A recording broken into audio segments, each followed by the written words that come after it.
주님의 고난에 동참하고 부활의 능력을 체험하며 주의 죽으신 본을 받아서 그의 생명에 참여하고자 또 이 새벽을 깨우며 특별히 오늘 성금요일에 함께 하신 여러분을 주님의 이름으로 사랑하고 축복합니다. 오늘은 예수님께서 십자가에 못 박혀 돌아가신 성금요일입니다. 그래서 오늘을 고난의 날 이렇게 이름을 붙입니다. 우리는 한 주간 동안 예수님의 고난주간 행적을 계속해서 종려주일부터 또 일찍이는 예수님을 위한 잔치를 열었던 토요일부터 안식일부터 지금까지 달려왔습니다. 또 예수님 곁에서 좀 바짝 따르려고 노력을 했습니다. 오늘은 예수님께서 십자가에 못 박혀 돌아가신 고난의 날을 순서대로 나눌 때 네 개로 나눌 수 있습니다. 오늘 여러분들 나눠드린 그 행적표에도 볼 수 있는 것처럼 먼저는 겟세마네 동산에서 이제 12시가 넘고 가룟 유다의 배신과 함께 체포를 당하신 사건을 첫 번째로 다루게 했고요. 두 번째는 이제 체포가 되어서 이제 끌려다니면서 재판을 받으신 예수님의 모습을 살펴보겠습니다. 세 번째는 이제 재판이 결정이 되어지고 사형이 언도되고 십자가를 지시고 이제 고난을 받으시는 예수님의 모습을 이제 함께 나누고요. 마지막으로 이날은 이제 안식일이 곧 시작되는 날이었기 때문에 시체를 둘 수가 없었습니다. 그래서 바로 또 장사를 지내고 무덤에 묻히는 내용까지 오늘 하루 예수님의 행적을 이렇게 네 부분으로 마태, 마가, 누가, 요한에 있는 사복음서를 살펴봄으로써 완전치는 않을 겁니다. 그냥 제가 여기저기 보면서 순서를 맞춰가면서 그대로 그냥 있는 그대로 말씀을 드리려고 합니다. 가장 먼저 예수님이 체포당하시는 순간과 그리고 제자들이 도망치는 장면입니다. 이제 겟세마네 동산에서 기도하시는 순간에 12시가 넘었다고 봅니다. 그래서 12시에서 2시까지로 보시면 될 것 같아요. 가룟 유다가 대제사장이 함께 보낸 무리들과 함께 칼과 몽치를 가지고 예수님을 잡으러 옵니다. 그리고 가룟 유다가 지목한 어둠 캄캄하니까요. 가룟 유다가 지목한 예수를 그들이 잡게 됩니다. 이때 베드로라고 하는 시몬이 요한복음을 보면 자신이 칼을 가졌는지 그 대제사장이 가진 종들이 가진 칼을 빼앗았는지 정확하진 않지만 그 종의 귀를 자르게 됩니다. 근데 예수님이 그렇게 하지 말라고 말씀을 하시죠. 그리고 난 후에 제자들이 다 예수님 곁을 떠납니다. 도망을 칩니다. 전부 다 도망을 치죠. 그런데 마가복음에서는 이 상황에서 한 가지 이야기를 합니다. 한 청년이 누군지는 모르지만 알몸에 배 혼이불을 싸고 예수님을 따르다가 그 사람들에게 잡히자 그 배 혼이불을 벗고 벗은 몸으로 도망을 쳤더라. 이런 기사가 하나 더 마가복음에 첨가되어 있는 것을 보게 됩니다. 여러분, 우리가 인생을 살면서 여러분들 누군가에게 체포당해 보신 적 있으신가요? 저는 그 생각을 좀 해봤어요. 경찰이나 누구에게 체포를 내가 당해봤나? 아직 그런 적은 없는 것 같아요. 또 그런 일도 없어야 되겠지만 우리 예수님께서 체포를 당하셨다. 그것을 한번 생각해 봤으면 좋겠고요. 여기서 중요한 것은 모든 제자들이 다 떠났다는 것입니다. 두 번째는 그들이 끌고 이제 대제사장이 사는 관저로 끌고 갑니다. 이때부터는 두 번째 사건인데 재판의 과정입니다. 이 시간은 적어도 새벽 2시부터 아침 7시까지의 5시간이라고 추측을 할 수 있습니다. 추측. 이 5시간 동안, 그리고 지금입니다. 지금. 먼저는 대제사장 가야바가 있는 관저로 가서 그 사내들인 공의 71명 가운데 거기에 동조하는 사람들이 모여서 예수님을 이제 재판합니다. 재판할 때 거짓 증인들을 세워 예수를 넘길 죄목을 갖고 증거를 삼습니다. 그 이유는 그 증거를 가지고 빌라도에게 가기 위해서입니다. 하지만 이곳부터 예수님은 육체적으로 가격을 당합니다. 그들은 예수님의 얼굴에 침을 뱉고 주먹으로 얼굴을 쳤으며 어떤 사람은 손바닥으로 예수님의 얼굴을 가격했다라고 성경은 기록합니다. 그러나 이곳에 이 시간에 하나의 사건이 더 추가되는데 베드로의 사건입니다. 베드로가 새벽에 다 울기 전에 적어도 4-5시 전에 그 여종이 묻는 말에 예수님을 모른다고 3번이나 부인하고 맹세하고 저주합니다. 예수님은 이 사람들에게 침뱉음을 당하고 주먹으로 맞고 손바닥으로 가격을 당한 것보다 베드로의 3번의 이러한 부인이 더욱더 가슴 아팠으리라고 생각되어집니다. 증거를 모은 그들은 로마의 총독 빌라도에게 예수를 끌고 갑니다. 그 이유는 당시에 로마의 속국이었던 이스라엘은 재판할 수는 있었지만 사형을 언도할 수 있는 권한은 오직 한 사람, 빌라도에게만 있었기 때문이고 그들이 끌고 간 목적은 예수를 합법적으로 죽이기 위해서였습니다. 그냥 빌라도에게 끌고 갈 수밖에 없는 거죠. 그들이 보는 가운데에서 신문을 하는데 예수님은 대답을 하십니다. 대답을 하시죠. 그 상황을 보고서 그 내용을 듣고서 죄가 없음을 알게 됩니다. 그리고 풀어주려고 했으나 대제사장과 무리들이 강하게 반발하자 유대의 분봉왕인 헤롯에게 떠넘기게 됩니다. 그래서 3번째로 이 갈릴리 지역의 분봉왕이었던 다스렸던 유대인 왕 헤롯에게 보내죠. 근데 마침 그 헤롯이 예루살렘에 있었습니다. 헤롯 왕은 또 예수님에게 몇 가지 질문하지만 이번에는 예수님께서는 헤롯 왕에게 한마디 대답도 하지 않으십니다. 기분이 나빴겠죠, 헤롯이.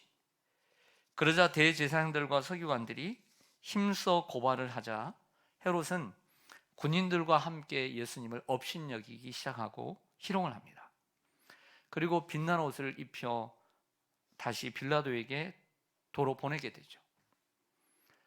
이때에 아무래도 지도자들이지만 로마의 총독과 그리고 유대인 왕 헤롯 간에는 갈등이 있었고 원수였지만 예수의 이 사건으로 인해 친구가 되었다라고 성경은 기록해 주고 있습니다. 문제는 대제사장과 공회 회원들이었습니다. 이 재판의 수많은 과정 가운데 예수를 끌고 다닌 이들은 바로 대제사장과 공회 회원들이었어요. 그래서 재판을 받는 그 곳곳마다 항상 바람몰이를 하고 선동을 하고 그리고 고함을 치며 재판을 흔들어 놓았던 것이죠. 성경은 다시 이렇게 얘기합니다. 다시 세력을 규합합니다. 이때 다시 세력을 규합해서 많은 인원을 모집합니다. 그리고 다시 총독 빌라도에게 예수님을 끌고 갔습니다.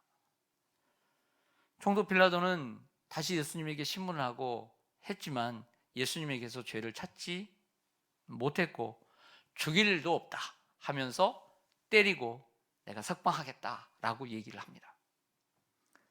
그때부터 대제사장과 온 무리들이 이제 일제히 소리를 지르기 시작합니다. 아무래도 그들은 계획적이었고 치밀했음을 알 수 있습니다. 그러면서 소리를 지릅니다. 이 사람을 없애고 바라바를 놓아주소서, 바라바를 놓아주소서 라고 고함을 치릅니다. 빌라도는 다시 예수님을 석방하고자 애를 썼다고 성경은 기록합니다. 그러자 무리들은 다시 저 광화문에 모이는 사람들처럼 다시 소리를 지르기 시작합니다. 그를 십자가에 못 박게 하소서, 그를 십자가에 못 박게 하소서. 얼마나 그 소리가 컸겠습니까? 결국 빌라도는 자신의 양심을 버립니다. 그리고 자신의 의지를 굽히게 됩니다. 그래서 손을 씻습니다. 손을 씻으면서 얘기합니다. 이 사람의 피에 대하여 나는 잘못이 없다. 너희가 당하라. 그 말을 들은 그들이 우리가 당하겠다 라고 대답을 하자 예수님을 십자가에 죽도록 넘기게 됩니다. 이렇게 해서 재판의 과정은 끝을 냅니다. 그 세 번째 여정으로 가겠습니다. 세 번째 여정은 예수님께서 이제 재판을 받으셨기 때문에 이제는 십자가를 지셔야 되는 과정입니다. 그 아무래도 저는 이 시간을 7시부터 숨을 거두시는 오후 3시까지로 가늠합니다. 왜냐하면 9시에 십자가를 지시는 순간까지 그리고 그곳까지 갈보리산의 언덕 골고다 언덕까지 갈 수 있는 시간을 여지를 2시간을 두고 있기 때문입니다. 예수님은 이 순간부터 죄수입니다. 죄수의 신분이죠. 이제 완전히 죄수처럼 대우를 당합니다. 로마의 장교는 관정항으로 끌고 가 군인들을 많이 모으고 예수님을 에워쌉니다. 예수님의 옷을 벗기고 자색 옷을 입히고 가시관을 엮어 머리에 씌웁니다. 그리고 갈대를 오른손에 들리고 희롱을 합니다. 연극을 하는 거죠. 네가 왕이라고 했는데 왕이 한번 돼봐라 하면서 희롱의 연극을 합니다. 그러면서 유대인의 왕이여 평안할지어다 하면서 희롱을 하죠. 본색을 드러냅니다. 그러면서 그러한 왕의 모습을 한 그 예수님에게 침을 뱉고 그 손에 쥐었던 갈대를 빼앗아 머리를 칩니다.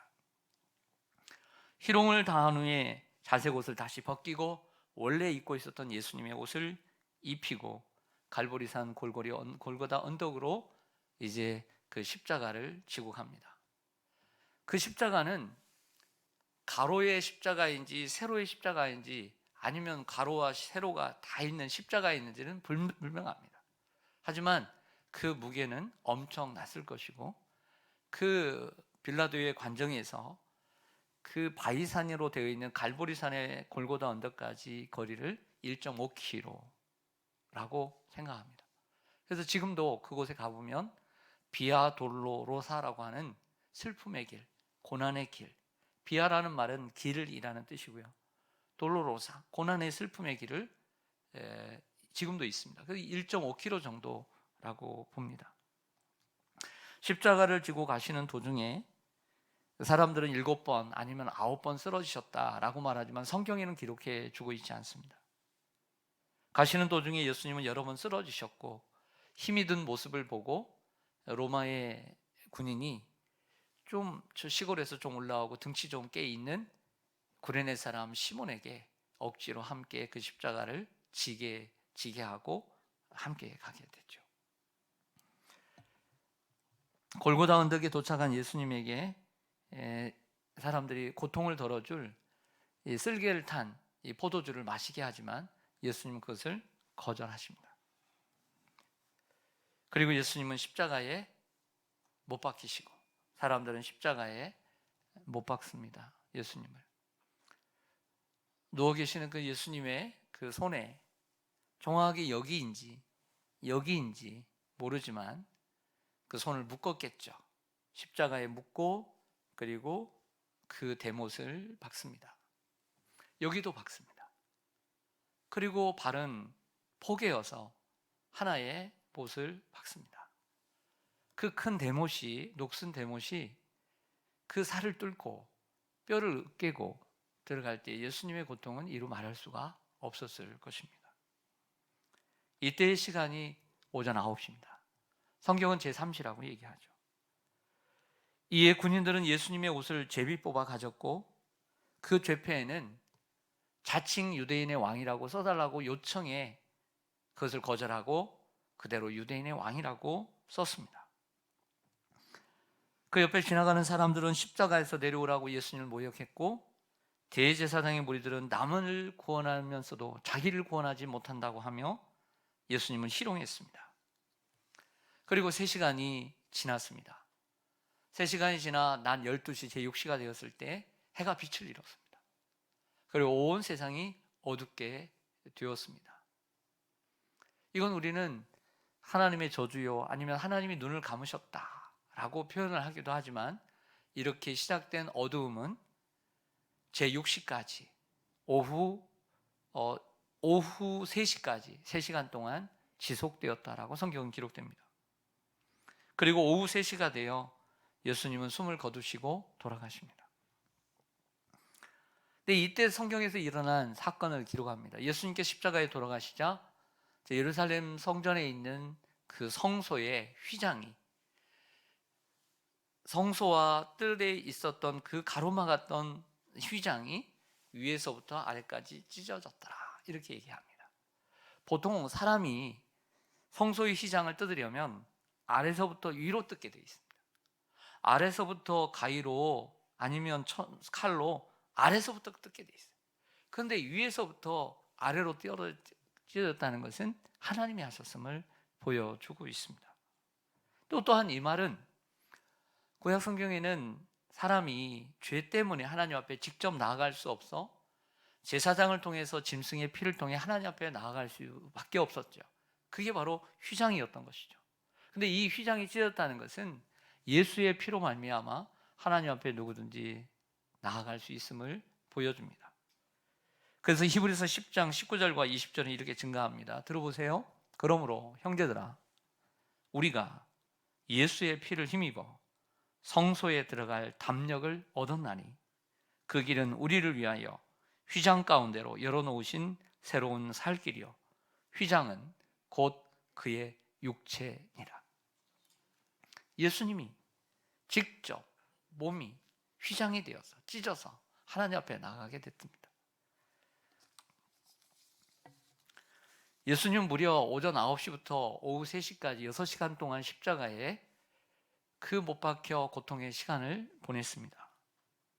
그 고통의 순간순간마다 성경은 7마디의 말씀을 기록해주고 있는데 우리는 그것을 일명 가상 7원, 십자가상의 7원이다, 7말씀이다라고 말합니다. 아버지여, 저희를 사하여 주옵소서. 오늘 내가 나와 함께 낙원에 있으리라. 옆에 있는 오른편 강도에게 얘기합니다. 여자여 보소서 아들이니이다. 요한에게 말합니다. 보라 내 어머니라. 나의 하나님 어찌하여 나를 버리시나이까. 내가 목마르다. 다 이루었다. 내 영혼을 아버지 손에 부탁하나이다 하고 숨지셨습니다. 로마의 군인들은 예수님이 다 숨을 거두시고 죽은 줄을 알았습니다. 그러나 그때까지만 해도 양쪽에 있는 이 사람들은, 강도들은 죽지 않았던 것 같아요. 다리를 꺾습니다. 하지만 예수님은 이미 죽으신 것을 그 사람들이 확인을 하고 다리를 꺾지 않고 또 성경의 말씀을 응하게 하기 위해서 한 군인이 창으로, 그 긴 창으로, 그 높이 있다 보니까 창을 길게 만들지 않았겠습니까? 예수님의 옆구리를 찌릅니다. 찌르자 그 옆구리에서 피와 물이 쏟아졌더라 라고 성경은 말씀합니다. 이러한 예수님을 보고 있던 그 로마 군인의 대장이었던 백부장이 이렇게 얘기합니다. 보라, 이 사람은 진실로 하나님의 아들이었도다. 그의 죽으심을 보면서 그가 고백을 합니다. 이제 마지막 4번째 여정으로 가겠습니다.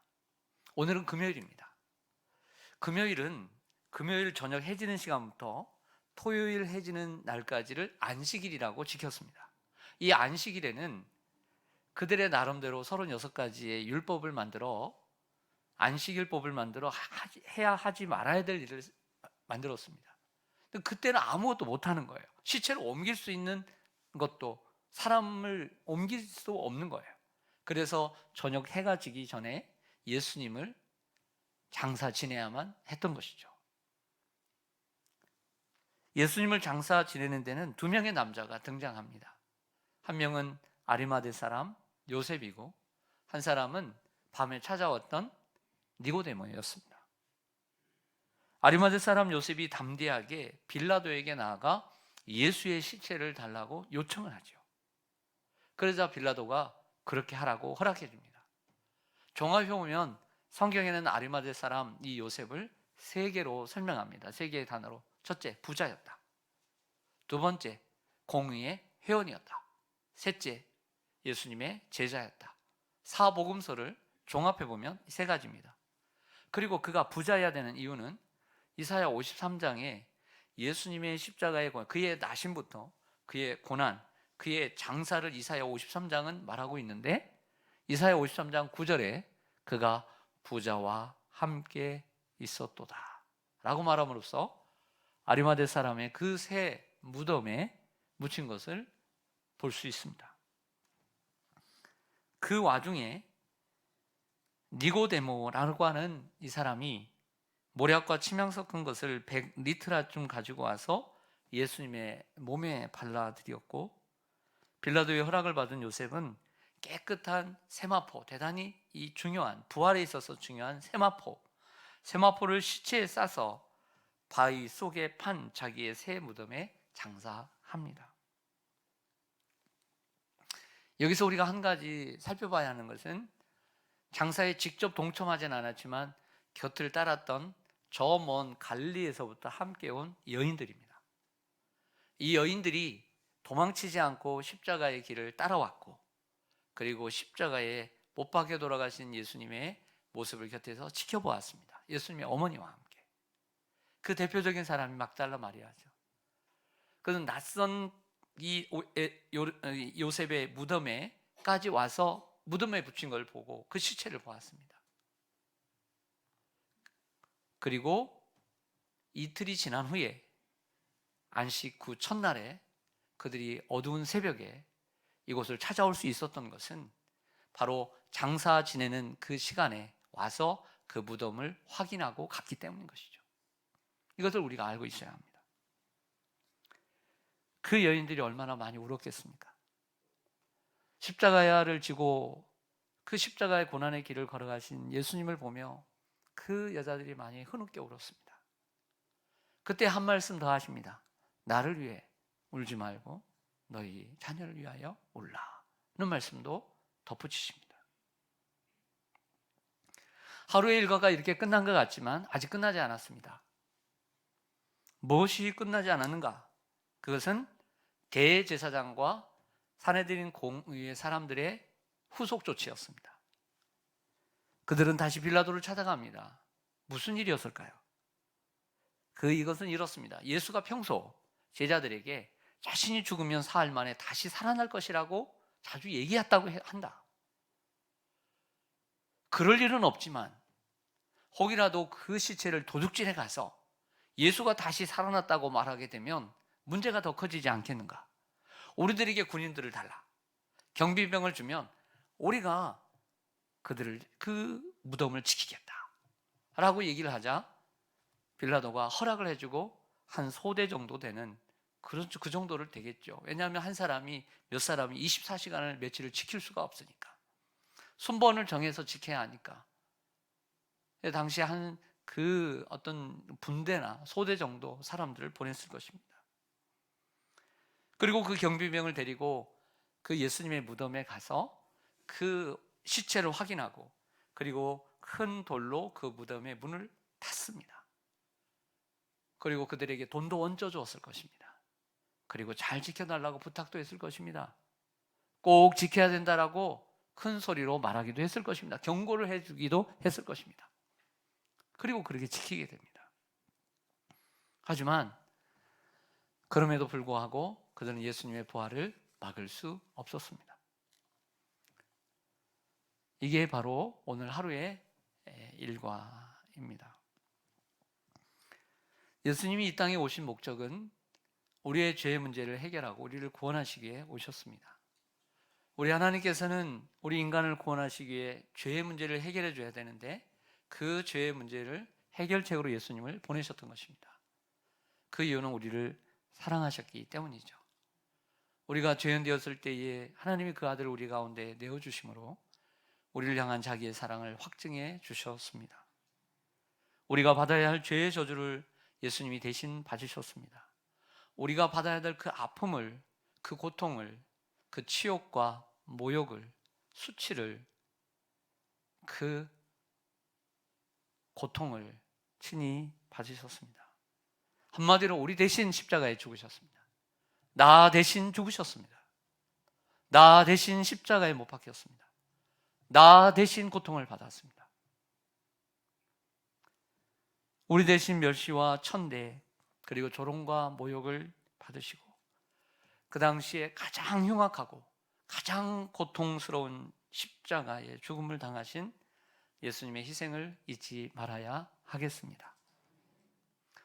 여러분들에게 유명한 패션 오브 크라이스트라든지 예수님의 고통을 묘사한 영상도 보여드릴까라는 생각도 했지만 어떻게 보면 그것은 우리의 감정을 더 불러일으킬 수 있는 소재가 될 수는 있지만 꼭 그렇게 함으로써 예수님의 십자가의 고난에 동참하는 것은 아니라고 생각이 되어서 생략을 하고 이렇게 설명만 드렸습니다. 이사야 53장의 말씀처럼 예수님이 그가 찔림은 우리의 허물 때문이고 그가 상함은 우리의 죄악 때문입니다. 그가 징계를 받음으로 우리가 참된 평화를 얻게 되고 그가 채찍에 맞음으로 우리가 나음을 얻게 되었습니다. 우리의 모든 짐을, 죄의 짐을 지시고 우리 인생의 모든 짐을 지신 우리 주님을 바라보며 나가기를 원합니다. 우리는 그럼에도 불구하고 이 땅에 살아가면서 많은 세상의 짐을 지고 살아갑니다. 때로는 염려도 찾아오고 걱정도 찾아오고 불안도 찾아옵니다. 하지만 우리 인생의 모든 가장 큰 죄의 짐을 지신 그리고 그 우리를 위해서 목숨을 바치시고 선한 목자가 되셔서 자신의 목숨을 내어주신 그 예수님을 생각합시다. 그러면 우리의 삶의 그 작은 짐들을 져주시지 않겠습니까? 아무것도 염려하지 말고 오직 모든 일에 기도와 간구로 그것을 범사에 감사함으로 하나님 앞에 기도하고 아래는 우리가 되기를 소망합니다. 오늘 하루도 나름대로 미디어를 멀리 하든지 아니면 하루 한 끼 하루 금식을 하든지 좀 내가 좋아하는 것을 내려놓고 주님의 고난에 동참하고 또 주의 죽으심의 본을 받아서 섬김의 삶을 살아감으로 예수님의 십자가의 죽음을 우리가 함께 또 참여하는 이런 하루가 되시기를 간절히 주님의 이름으로 소망합니다. 아멘. 기도하겠습니다.